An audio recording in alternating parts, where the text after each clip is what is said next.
Incoming spoilers on some of those who don't make it through the Paranormal Liberation Arc. How can anyone cause so much damage? Like seriously, if I never see another villain again, it'll be too soon. Mina groaned out as their group of heroes returned from a long day of helping around the city. It was just a week after the end of the Paranormal Liberation Army, with all of the villains defeated and reconstruction beginning. Yeah, seriously. The only people I know who could destroy buildings so easily, though by accident, are Bakugo and Deku, right guys? Jiro joked a bit, trying to keep the mood on the lighter side. Haha, very funny. You know it's not our fault, we just have quirks that can do a lot of damage to stuff. Hey! Are you trying to say our quirks aren't that powerful compared to yours? What? No, of course. I was just... Kaken. You know what I was getting at, right? Bakugo just gives a little grunt in response, sighing a little as he leaned up against a wall in the common area of the dorm. He placed his hands on his face, sighing as his mind seemed to be elsewhere. Immediately this drew the attention of everyone there, surprised at the lack of energy from the usually explosive Bakugo. Bakugo. Are you okay? Toru asked, concern in her voice as he moved his hands down so he could see. What's the point? Huh? I said, what's the point? What's the point of all of this? We took down the bad guys, we saved the world, blah blah blah. But what's the point? What are you getting at, Bakugo? It's not like you to get this way. Mina was quite concerned about Bakugo as she crossed her arms over her chest, frowning a bit. Just. How many? How many what? Bakugo, you're not making any sense, dude. How many people did we lose in this stupid battle? Dozens? Hundreds? Thousands? And for what? So some villains could air out their grievances, try to take control of the world, and mold it as they pleased. What was the point? Why did so many have to die? And why are we the ones who get to survive? Bakugo practically screamed that last part out, swinging his left arm and hitting it into the wall to his left. Tears were brimming in his eyes, those red eyes small and panicky. Night Eye, Midnight, Star and Stripe, hundreds of others, Ed shot. At that last name, his right hand went up to his chest, where he clutched at the front of his hero costume. Countless heroes who sacrificed themselves, civilians who got caught in the crossfire. What's the point of it all? Is there even a point? Even I died. I only survived because Ed shot sacrificed himself to bring me back. Deku winced a bit at the display before him, frowning as he looked at his boyfriend in his current state. Everyone starts to look between themselves with concern for Bakugo, and then back to him. It's not easy, but we can and will get through all of this, Kaken. How? How can we? How can you? I just don't. I don't. Bakugo started to slide down the wall, eventually sitting there on the floor as he pulled his knees up to his face. He was emotionally beaten by the rising count of those lost throughout this. But he was also mentally hurt by what had happened to him and then finding out that Ed's shot had turned into a heart for him. His friends didn't quite know what to do, because truth be told, they all felt similar to Bakugo. Hey Bakugo. Look man. They had all lost friends in this conflict, and the numbers just kept rising every day as collapsed buildings were gone through. The normally carefree Mina began to sniffle a little even, with Kirishima also starting to cry as he went to take hold of her hand and rubbed it, before she threw her arms around him and hugged him tightly. Bakugo, we're here for you, you know. Uraraka sighed and looked to the side herself, one hand rubbing the opposite arm a few times. Deku sighed a little, offering a hand for her to hold as he started to kneel down to Bakugo's level. Jiro sniffled a bit, as Bakugo had ended up bringing still fresh wounds to the surface with what he had said. Kaminari noticed she was about to start crying and quickly hugged her tightly to comfort her while rubbing her back. And that's when he had an idea, lifting his head with his eyes wide, and whispering into Jiro's ear. Whisper, whisper. Celestial. Whisper, whisper. She lifted her head and wiped away her tears as she listened to her boyfriend speak, before smiling a little and nodding her head in approval, nodding to the rest of the people in the room. Kaminari went about going to them all quietly, whispering to them and getting them in on his plan before going to Deku and Uraraka. With the last two nodding their heads in agreement and making a couple of suggestions, Kaminari, Mina, Kirishima, and Jiro all left the room to quickly set up while Uraraka and Deku stayed with Bakugo.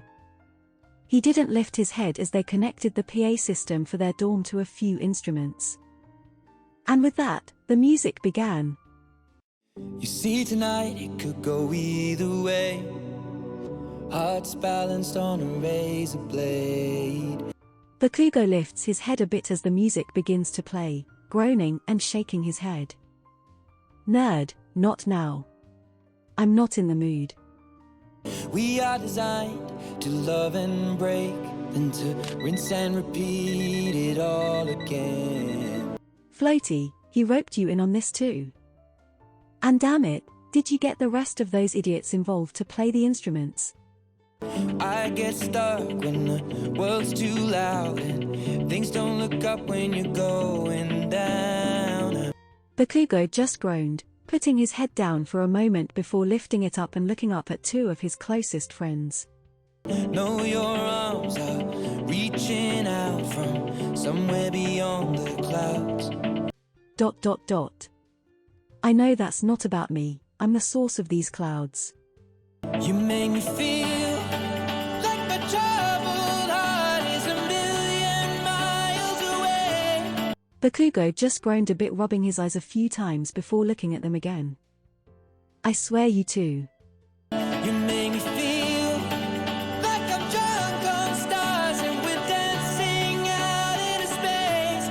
At that, Uraraka and Deku reach out to him, one hand from each to help Bakugo on his feet if he takes their hands. He hesitates for a moment, sitting there, thinking before taking hold of their hands. Moments later they're pulling him up to his feet, grinning before letting go of his hands. Celestial. How long are you two going to keep singing? Celestial. ... Until the song is done, I guess. I see the light shining through the rain, 1,000 colors in a brighter shade. Deku began to dance then alongside Uraraka, who motioned for Bakugo to join them, holding out their hands for him to take once more. Shaking his head and grinning despite himself, he took hold of their hands and began to dance, sighing a little as he twirled Uraraka around a bit and pulled Deku close. Needed to rise from the lowest place. There's silver lining that surrounds the gray. And my silver lining is you two numbskulls, is that what you're saying? He asked with a grin before giving Deku a spin around while pulling Uraraka close. Uraraka squeaked and blushed as she was suddenly held close, losing her composure for now. When I get lost, will it come back round? Things don't look up when you're going down. Bakugo just sighs a little before pulling Deku in close again, holding both of them to himself. Damn it, you two, you make it really hard to remain down. Uraraka grinned a bit, looking to Deku as she regained her composure and began to sing again. Know your arms, they are reaching out from somewhere beyond the clouds. She nodded to Deku for the chorus this time, opening his mouth to sing when suddenly. You make me feel like my troubled heart is a million miles away. Uraraka and Deku both stop in surprise as Bakugo starts to sing, eyes wide as they looked up at him. You make me feel like I'm drunk on stars and we're dancing out into space. Celestial.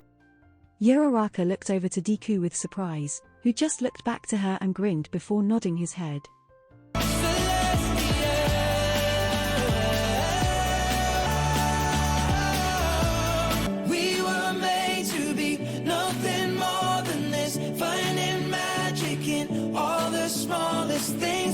They all took a moment to dance again, with Bakugo spinning them both out in front of him. We notice that's what really matters. Let's make tonight go on and on and on. They sang through the rest of the song, dancing and having fun while their classmates, egged on by Kaminari, played instruments over the PA system for the trio in the common area. They got to have their own fun as well, coming out after switching to a playlist of songs after Celestial by Ed Sheeran. The group of classmates sang and danced for a few hours, eating some food that was made by the rest of their class for them earlier in the day and winding down. Eventually though, they all began to go back to their rooms to go to sleep for the night until Bakugo, Deku, and Uraraka were the last ones in the room. You know. Floaty? Nerd? Let's all three move into a place together after school is done and we're pro-heroes. The two were shocked at what he said, Uraraka in particular sputtering a few times. What? But are you sure? I mean you two are dating. I couldn't. No, I agree. I think we all three should. I just kinda feel like we belong together, you know? Uraraka just whined a bit at the unexpectedness of this all. I mean it's what she really wanted. Over the last year, she had fallen in love with both Bakugo and Deku and didn't know what to do since they both were in a relationship together. She didn't want to break up Bakudeku, but I guess that would be fine then if you're both wanting this, you know. Blushy, embarrassed faces as she puts her hands up to her face. We've talked about it a bit before, about sharing a place between us two and a classmate. And well, who better for that than someone we work so closely with and work well with? Squee. And with that, she starts to float up from the couch with her hands over her face, embarrassed to bits as she spins through the air. The end. Thank you all so much for watching this, and if you enjoyed it please hit the subscribe button. Don't forget to also hit the like button, and let us know what songs you would like to see us do a lyric prank video on next or anything else you want to see us do. We hope you enjoyed the premiere of the new season of My Hero Academia, and we'll see you all in the next video. Goodbye for now.